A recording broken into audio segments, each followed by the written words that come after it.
আল্লাহর নবী বিশ্ব নবী রাহমাতুল লিল আলামিন, যার জীবনে কোনো গুনাহ নাই।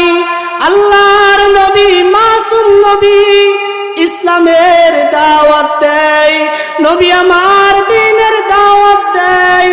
নবীজি ঠিক মতে কবর পাই না, নবী আমার 7 দিন পর্যন্ত কবর না পাইয়া নবী 7টা পাথর পেটে বাঁধছে। সাহাবায়ে কেরাম যেন বুঝতে না পারে আল্লাহর নবী না খেয়ে আছে। নবী ইসলামের দাওয়াত দেয়, নবী দ্বীনের দাওয়াত দেয়। ওই দিক দিয়ে কাফের বেঈমানরা নবীকে অত্যাচার করে, নবীজির উপর পাথর নিক্ষেপ করে, নবীকে